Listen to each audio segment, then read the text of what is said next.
There it is. Hey. Hey, we're live. We are. Yay. Welcome to the Virgin Author Show. Yeah. We are three friends bonded by our love of writing. We created this forum to build a community for writers, and we hope you will join our circle. I'm Melissa Reese. And hi, I'm Mandy McGuire. Hi, everyone. I'm Jana Vandelar. Thanks for joining us. I'm so excited to introduce our two guests today. This is a virginal step for us, both of whom are our very first ever nonfiction writers as well. And to begin with, so we met Katie and Ann at the Kauai Writers Conference, which Lissa and Mandy are going to go to again this year, but I think the other three of us aren't going to be able to be there, but we fell in love with them. And so this is just the way the world works. It's so great to have you here. I want to introduce you guys. So Katie Russell Newland is the author of A Season with Mom, Love, Loss, and the Ultimate Baseball Adventure. I have notes here. It's a story about her journey to visit all 30 Major League Baseball parks in a single season to fulfill her late mother's dream. She's based in Austin, Texas, with a Ph.D. in language and literacy. And Ann R. Keene is the author of Cloudbuster Nine, which is a story about a baseball team that helped us win World War II, and has published works in the New York Times, the Dallas Morning News, the Raleigh News and Observer, and the Saturday Night Evening Post. The Cloudbuster Nine was recognized by Newsday as one of Can you guys hear me? Was recognized by Newsday as one of its top 12 baseball reads for the season. So if you guys are into baseball, these are the two girls to be talking to. A graduate of the journal in the School of Journalism. She also resides in Austin, Texas as well. So welcome, you guys. Thank you. Yeah. Oh, for having us. Thank you so much for coming. What I remember, was it pizza? Did we have a pizza dinner together? Was that what we were eating? But we had a wonderful dinner, and we have a great photo of all of us together in Kauai. And it was pizza with pineapple and ham, and I remember. Yeah, I don't remember. I usually it's all about food here, but it was just such a great evening. We had, was it Lindsay? I was trying to think of the other girl that was with us. Lindsay. Yes. She was so sweet. Yeah, from Tucson. Yeah. Lissa wasn't there. Lissa was busy with her husband. She didn't make that one. She joined us after. I came by and said hello after. Yeah. Okay, so let's start with Katie. So if you can start with your story. So tell me, or tell us, a little bit about your mom, your love of baseball. What was your one season journey that you took to these baseball stadiums? Sure. Well, I can't talk about baseball without talking about my mom. So my love of baseball came from my mom. We lived in New Orleans and we didn't have a Major League Baseball team. So you were either a Cubs fan because you watched WGN or a Braves fan because you watched TBS. And my mom was always for the underdog. So thus we were Cubs fans for life.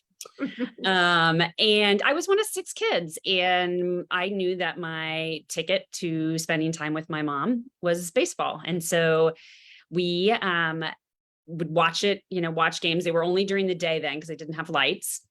And I would come home from school and I would throw my backpack by the door and I'd run to her room, and she'd already be sitting there with her iced tea in her hand and watching the game. And usually we were behind and she would catch me up. And we one summer she decided, let's go see a Cubs game. And so we did.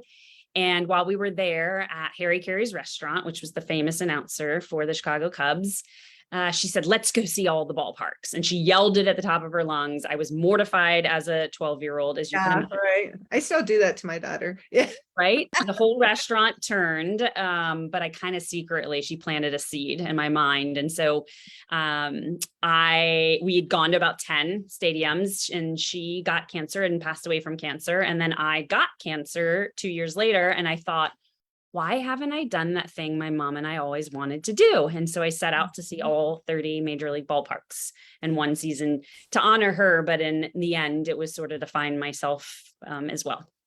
Yeah, it's such a beautiful, and the book has a bunch of letters to your mom. That's how you formatted it. It's such a different format than what we expected, right, girls? I mean, I think, that's amazing. Yeah, it's an epistolary memoir, which, at the time when I was started writing it, I didn't really know what the format would be. And I was at a writing conference and someone mentioned like, oh, have you thought about letters?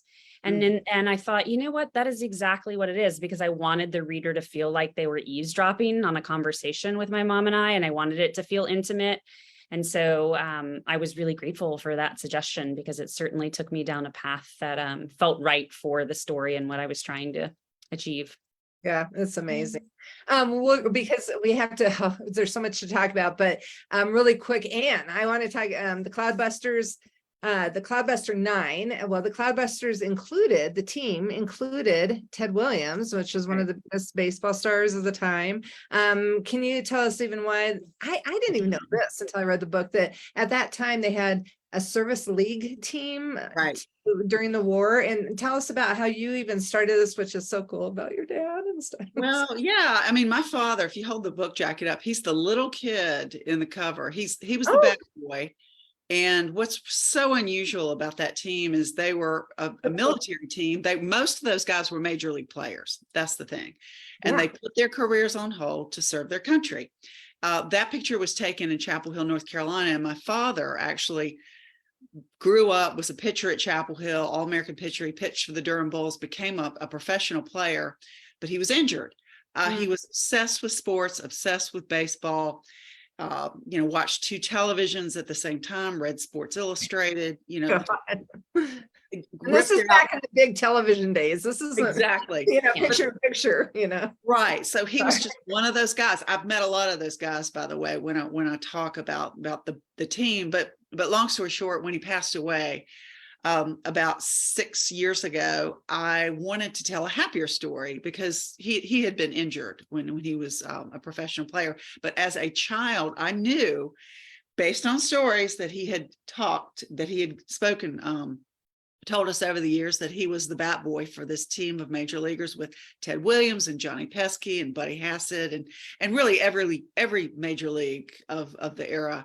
And when he passed away, I thought, well, there must be a dozen books on this. So I'm just going to go to the library and I'll get some research to write the obituary. There was nothing. I was shocked. So I became fascinated with it. Gerald Ford was there.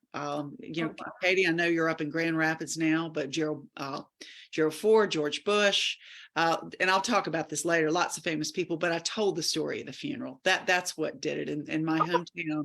And people came up to me and they're all like, we would love to know more about this story with your dad. I mean, he was with the men of the greatest generation, Ted Williams, and why do we not know about this? And that's really where it all started. I went back to Chapel Hill, where I went to school, spent about a week in the library, just nonstop, digging up every picture, every news article I could find on the team, and literally amassed hundreds, if not thousands, of photos. So there's a treasure trove there, but that was the basis of the book and the story. You guys have to see that. You did a tremendous amount of research finding out. So the book does so many things all at once, because you researched this amazing team that kind of disappeared from history. Right. And you brought that back to life. Plus it was, a memoir of your father's life. And then, you had some very, very personal moments about, this whole thing started because you didn't know what to say at the eulogy for your dad, right? Right. True. So I'm telling, both of these books, both of them brought me to tears. There's just so much heart in them both. Richness. And I'm really in awe of how you can do that. Yeah. Well, we've all got stories in us. It's a matter of what we're willing to put on the page and share. Yeah, that's right. Yeah. And I think when you have it and you're ready to release it, Katie, would you agree with that? Oh, definitely. I didn't do the journey because I thought I was going to write a book. I had no intention of writing a book, but it just kept coming up and the universe kept pointing me in that direction. And I think had I thought about writing a book while I was doing it, it'd be a much different book. I don't think it would be as, I wouldn't have been as vulnerable in it. I think doing the journey and putting myself out there and going out into the world, which I was much more shy than my mom was and more reserved. And I think it gave me the confidence going on the journey to actually write a book. And so absolutely. And I think that the right time, if you're interested in writing a book out there, the right time will come and it'll just flow when it's the right time. Yeah. Well, So what's that leads right interesting- into my question then, because I was going to ask about, did you know you were going to write a book when you were doing the journey, and you just answered that for us. So then what was the process? How, if you've already completed this journey for yourself and for your mom, and then what happened then? And think about the lens of, other authors like us out there who maybe have a story, tell us how it turned into a book then, and give some suggestions on how they could do that too. Yeah, that's a great question. Because I have a background in academia, I sort of approached it as a qualitative researcher. So I did the trip and I did the thing. And then when I took a step back a year or two later, I went through hundreds and hundreds of photographs of the trip, and I would group them into themes. What happened, because where we point our lens with a camera is telling a story, right? We're making a choice about where we do that. And so I went and I approached it as a qualitative researcher. I looked across all the images, what themes popped out. And that's actually how I came to the themes of each letter. The letter, they tie in beautifully. Well, and what's interesting about the process that I knew about myself that I was very organized and very detail oriented, and there were spreadsheets and there were outlines. I know some writers like to write off outlines, some don't. For me, I had all these outlines and had it all set up. But then when I went to actually write the letters, I abandoned it all. And I think it allowed me to do that. And I think, a lot of people asked, did you write the letters in order? And I did not. I sort of wrote where the momentum was and what I was feeling that day and the stories that, were coming to me. And somehow it all weaved itself together and closed in the end, because I think I had all those outlines and spreadsheets, but I think more stories came out because I let go of the structure in the end. So that was kind of the process that I went through to write it, which I think might be different than other writers. It's even different for you, the way you're saying it. You're usually very organized spreadsheet. It was really cute how you watch the transformation in the book, with taking more of your mom's personality. Like you said, you're more like your mom than you thought. Exactly. A little more spontaneous than I knew I had in me. And what about you? Question. Go ahead. Yeah, that's a great question. I had actually written another book and finished it years earlier, so I knew I could do it. But when I started, this was not something I planned to write a book about. Yeah. But the way I work is I love research. I love libraries. I'm a nerd. I'm introverted. I might not come across that way, but I am super introverted. You're so where fun. I get my energy, totally. And one thing I did was I bought a huge whiteboard that covers an entire wall in my office. Cool. Just did diagrams, because I was for me, the hard part was, this is a big story, but how do you synthesize it? How do you distill it into something that you can follow and you can read about the personalities and really have them doing something, make it matter, and really capture the real essence and the nuggets of the story. So in other words, I condensed mine down to 3 months when that group of major league athletes, they converged in Chapel Hill, because during World War II, people cycled on and off bases. They went from, primary training to advanced training. And so this particular team just happened to converge in Chapel Hill in the spring of 1943. So that helped me narrow down the date and the focus of when, the story was going to take place. But for me, I had thousands of notes. And also, I started collecting memorabilia from World War II. Oh, wow. And when I write, if I'm working on something, like if it's a baseball card or if it's something, about John Glenn, I might get a little, postcard from the Apollo, Apollo 11 or whatever, just some kind of a souvenir that I look at when I write. I really do that. But I love eBay, and I was able to collect scorecards and postcards and game programs from incredible games at Yankee Stadium. And that really helped me put the book together. Cool. Well, you talk in the book about how your dad had so much of this kind of memorabilia, and how before he died, it just kind of rotted away. So It was we- everywhere. That's a good thing. I had lots of material to work with, and they were in boxes and trunks. And the thing is, and I know that this is the case for everyone. If you go in the den in my parents' house, the memorabilia was right there for 40 years, every day. You know, growing up, you see these things every day, but you don't know what the story is behind it. And so I just started picking up the trophies and flipping over the baseballs and reading, oh, Mickey Mantle signed that one. I mean, So cool. it all started to come to life. Yeah. And I'm going off grid a little bit, but this book is about these top players becoming pilots too, which Right. I'm airline. It's all my airline buddies out there. If you guys see this, it's fascinating about that. Like they show, you know, the little things that they did to get their bend, their equilibrium. I mean, it's like back in those days. And they train like, isn't Ted Williams the one? I kind of got him mixed up, but where he wasn't that great a student, and he was kind of, was it Ted Williams? Yeah, I wasn't No. sure if it was him. Yeah. And so he ended up like, this is a challenge for him because they go in and they're like, they're going to train for these top positions. to be Right. pilots. Exactly. But he ended up becoming a top student. I mean, he worked harder Yeah. than anyone, but at the same Right. time, he insisted on being an average Joe. He didn't want any special treatment. Mhm. It really is. It's really. Can I bring this back to process for so because up until now, as Janice said, we've only spoken to fiction writers, and most of us have been writing fiction, and we know kind of how that process goes along. We've spoken to people in the steps along the way, but for nonfiction, it's different. You don't necessarily finish your manuscript and then go looking for an agent. You do something called a book proposal. And I would love if you guys could talk about that a little bit. Katie, do you want to go first? Yeah, sure. Yeah, you're exactly right. You sell your nonfiction book off proposal. Mhm. And so that's what I did. I literally bought a book. It's called How to Write a Book Proposal. I'm blanking on the author, but if you type it into Amazon, it's a fantastic book for anyone who's looking to write nonfiction.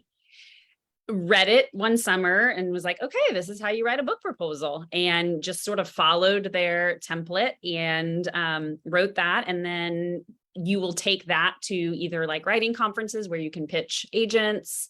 And that's what they end up selling to publishers, not the whole manuscript. Right. And it's But kind so of neat. are you writing it during that process, or do you wait until somebody buys it and then write what they want you to write? So the proposal has a significant amount of writing in it. So for example, for mine, I think it had like 5 or 6 letters already in it. And it also has an outline or a table of contents of what the other letters would be. So it has a pretty strong framework, but what it does is it allows publishing houses and editors to have a little bit of a say in how the book comes out, more so than a novel, I feel like. Right. Well, Yeah. the editors have a lot to say for fiction, in that they say no. They're like, we're not going to work with that. 20,000 words. No, but so yeah, is it how many words? Like our synopsises, which is, I always thought it was similar to book proposals. For fiction, it's a synopsis, but the book proposal, how long? You said it doesn't matter with that formatting. It's just like you need to include a certain amount of things. There isn't. Yeah, like, there's a format. I mean, actually, if you go to like an agent's website, they will often say, this is what we're looking for a proposal. These are the 5 parts. The first part is the summary, or synopsis. What is this book about? Why is it important? Why does this story need to be told? And then you give them a little background on the story, and then you do background on yourself. If you've got another book that you've written, how many books have you sold? What are your marketing tools? What do you offer that's going to help them sell this book? And then you go into a chapter outline. You really do, with nonfiction, you do have to know what the book is about. I mean, it's not fully written, but you do have to be very familiar. yeah, very. And Fully planned. So the last one I did was 60 pages. Wow. Had 25 chapters, and I've got to rework that one, but I've done 3 big proposals, and they range from 60 pages to 120 pages. See, that gives us a really Wow. good perspective for the virgins you know, for us, because we're so focused on fiction. And so that I always, honestly, I'll be honest, I've been like, I'm just going to write nonfiction because you don't even have to write it, you know, but that is a lot of work. So now I'm you have to backtracking a know it, lot. though. I mean, I think for them to sell it too, they've got to have a compelling reason to want to publish this book and buy You know, it. one thing my agent said to me, and especially as I'm writing, working on my second book proposal and book, is she said, I ask myself 3 questions before I'll take an author or before I'll go out on submission. And it's why this book, why now, and why you.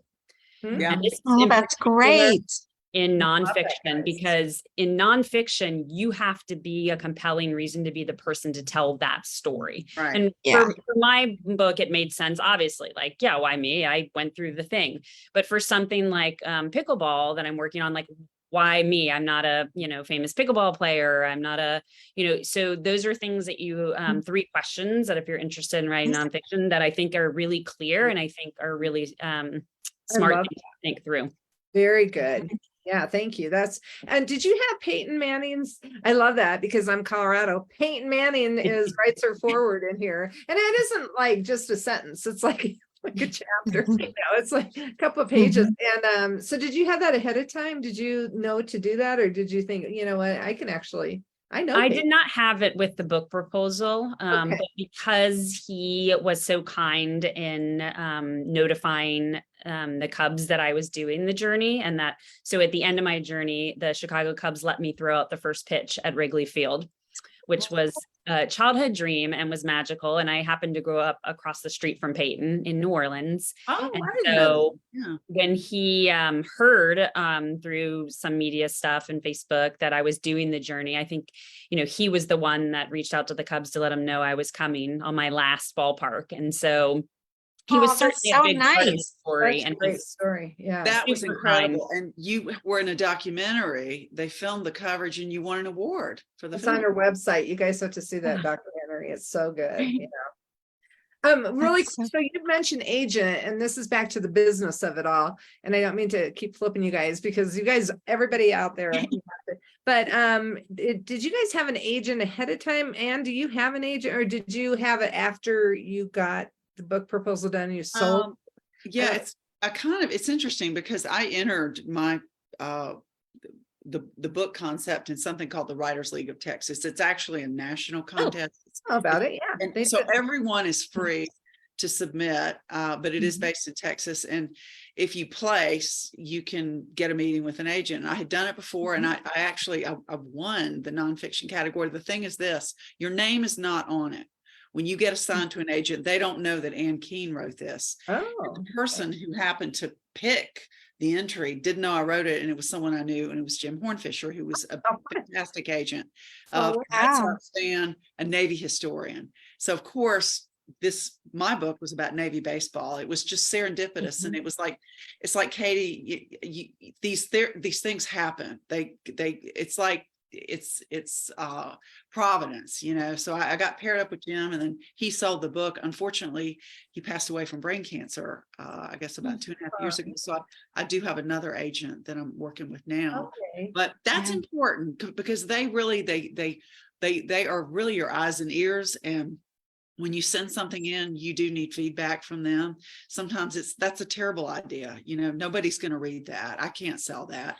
Or it's, let's try it this way. And oftentimes if they're willing to, you know, jigger with the story, you can get it right. But you, again, you need to have, they're your quarterback. I guess that's the way I would explain it. Oh, I like that. Nice. No, baseball so- story.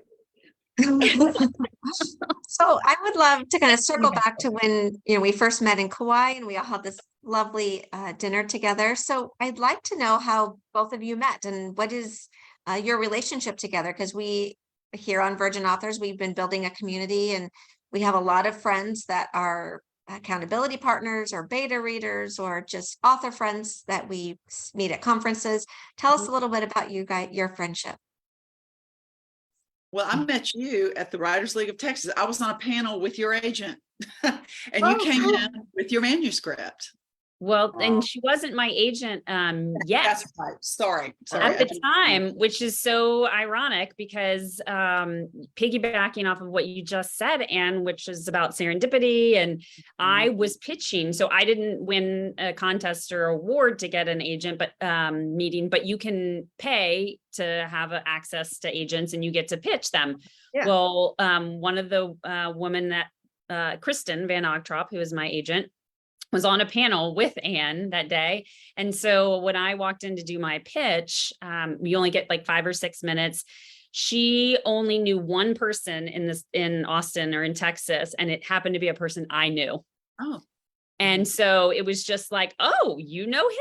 And so Oh, it how was just like weird. an instant connection, an instant, I think that sort of meant that, you know, oh, I'm going to read this. And anywho, it was ironic that you were on the panel with her at the time, Anne. And I actually connected with you, Anne, because you, an article about my journey was in the Austin American-Statesman, and you reached out to me and said, I'm writing a book on this baseball team in World War II. And I'd love to talk to you because, you know, this is the thing about baseball. It doesn't matter if it's, you know, 100 years ago, or if it's current day. There is such a healing power to baseball. And the stories that underlined what I was doing in my own personal life are the same themes and stories that Anne brings up in her book. And the healing power of baseball for a family, for a mother and a daughter, for an entire community of people who are at war. For sure. So, Yeah.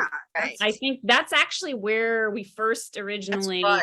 It's coming back. Well, I was yeah. so moved. That was a great story. It was like a front page Austin Statesman story with you at the baseball field, but it was talking about your mother. And I think one thing about women is we might be more apt to tell a personal story and put it out there. And I read that, and I just, in my heart, I thought that's exactly what I'm trying to do. So that's why I reached out. Now it comes back to me. Yeah. Wow. Well, Telling that you brings up guys- another question. You talk about women telling personal stories. So in both your cases, Anne, your dad was dead, and Katie, your mom, had passed. And there's nothing really controversial about the stories you're telling, but I've spoken with memoirists who, you know, there's a hesitation to put what they're writing out into the world in case it offends someone or hurts their feelings or destroys a relationship. And did either of you have to go through any decision like that? You know, a writer gave me some really good advice, because that's a very good question. And it was, write your story as you see it. And as you get, I'm one of 6, as I mentioned, and all of my brothers and sisters would have dramatically different stories about my mom and dad, right? You would know And that. so they said to me, write your story. And then once it's completely done, go to them. And I did. And I sent it to them. And I said, for factual information, because I understand that we're going to see the same thing with different viewpoints, but factually based information. If there's anything that's incorrect or anything that's wrong, you know, I want to know. And they all literally said it was, you nailed her. That's exactly mom. Aw, Or I do that's so remember nice. the Cadillac, a different shade of color, you know, but it was, it was a very, I was very scared about it because, again, you know, You're pretty being real honest, with it. Yeah. It's very, vulnerable. yeah. And so it was, I felt really lucky to have the support of my family, but it is something that memoirists go through. But the best advice is to write it as you see it before you go show it to anyone or get anyone's opinion. good. Absolutely. I went through the Great same advice. thing. Mhm. Yeah. And I put some pretty personal things in there. You did too. Yeah. Yes. I love the chapter Yeah. with your father with this accident. I mean, I Oh know- yeah. I mean, that's what framed me. That's who I am as a person. It was a memory of some good, some hard memories. But here's the thing, I want it to be fair, you know, like the thing is I think that especially if someone has passed, you've got to respect that person. I didn't feel any need to shame anyone or put anything out there like, oh, you know, I've always wanted to say this. I just wrote what was in my heart. And then I did go to my family and I said, so what do you think about this? And they were like, that's pretty accurate. And then I went to friends and, you know, I wanted to make sure that I was dead on, and I really was. And Kate, it's just like you say, when it's natural and comes out of your heart, it resonates with readers. It's like having this conversation right now, but if you Yeah. overthink it, and then if you're worried about what everyone thinks, you're never going to write anything. Yeah, no, You trust know, me. Yeah. and you got to be careful too about getting people who even you're close to, if you start sharing it, they're going to cut it to shreds, especially if they're like, well, you wouldn't want to offend anyone, or, you know, you wouldn't want to say that. But I'm like, but that's the way it was, good or bad, Yeah. it's the story. So you've got to really protect your story. I'm going to say that again, you protect it, you honor it, and you get people that you trust. Yeah, I love that. That's Robert. great. Great advice. That's wonderful They'll advice. go, well, yeah, that's Yes. right. And do you remember this? And you remember that? And I'm like, yes, I got to add that too. I forgot I that. can note on that. Really quick, So we we're need to talk about your book, because we're at the Well, end here, but So you're- let's just go through a little bit. So we're running out of time. We're out of time. If you could each maybe just for a second, tell our listeners where they can find your books. And then if you have any other exciting news or books that you're working on or projects, we'd love to hear it before we go. yeah, You please. go first, Katie. Sure. Well, I am an avid pickleball player. So naturally, my next book is about pickleball. Not so much the history of it or, you know, what it is, but more the why piece. This sort of what is the gravitational pull towards it? Why are people playing it? Why are people addicted to it? I spent enough time talking about my life. I'd like to tell other people's stories now. So that's Fun. what I'm working on now, both in my writing and in my play. And you can find a book anywhere, really. Books are sold. And you had the movie rights, Kaylee Coco, I never can pronounce the name, but the movie rights for the first book. Yes. So that's in development. Of course, there's a writer's strike right now. So that's definitely put a hold on things. But yeah, the book was Rad. optioned by Kaylee Cuoco. So that's exciting. That's Very awesome. exciting. Yeah. So happy. My books, same thing, Amazon, Barnes and Noble. I love small bookstores like Book People in Austin. But I guess right now I've written another book actually. Long story short, my family from the South, a lot of my family members moved to Brazil after the Civil War, 2 branches. My great grandmother was born there. When she was 10 years old, her father put her on a steamship, a side wheel steamer, sent her back to the United States. He never saw her again, but they wrote for 40 years. So I have all the letters, and it's an epistolary. I guess that's the word. You have all the letters. Word, but I did. I wrote that book. I finished it. I will say it's a little bit of a controversial subject, though, just about the Confederates going to Brazil. But I'm proud of it. You know, that may end up being just a family memoir that we share, but it's a true story. I'm named after her. Her name was Edith Schofield, and my name is Anne Schofield. So named after her, but she was an orphan, essentially, split up by her sister and married a gentleman 25 years older. They had 3 sons, and that is my family in the United States. And I did go to Brazil, by the way, and I found the original family farm down there. So I have a lot of cousins there as well. But the other book I'm working on, proposal, is about Mary Tornich. She was the only really female navigation instructor in the United States during World War II. She was of Slavic descent. She was born in San Francisco right after the earthquake. And she ended up training pilots in navigation during World War II, saved probably hundreds of lives. But she and Amelia Earhart were the only 2 women in the United States to hold something called a Sperry gyroscope certificate. And it's basically autopilot. But long story short, after that, she ended up helping to map the surface of the moon. So she was really a map maker and a navigator. Oh my gosh. She was a hidden figure. That's the thing. That sounds amazing. So that's it. I've put my heart and soul in it. I'm going to keep working on it. So that's it. Yeah, we are huge fans of you guys. I mean, even now both of you guys. Yes. Well, we get a lot of rejections too. I mean, it's tough. You know, I think the key is just keep plodding along, and like a Rubik's Cube, just keep doing this and reworking. Thank you. We will, right, guys? No, no. And we want to talk to you afterwards for sure too. But yeah, I mean, thank you for being here, Mandy. I think you're Yes. Thank you for being here. Thank you. Well, Please join us on our next show, which is in only 4 days. We have one of our special Zibby Books authors, Michelle Wilgen, on July 24th at 7 p.m. Pacific time. And she's going to talk about Wine People, which won't be released till August, but you can pre-order it now and do. It's really a great book. You can watch our past shows on Facebook Live. You can watch us live on the third Thursday of every month. And you can also find us on the Virgin Authors YouTube channel. Thanks for tuning in. Go And buy then- these books. Guys, Go out yeah, and support our authors. We're so excited for you to have you on our show. Thanks for coming. Thanks for Thanks having so us. much. Thank you so much. Have a great night. Thank you. bye, guys.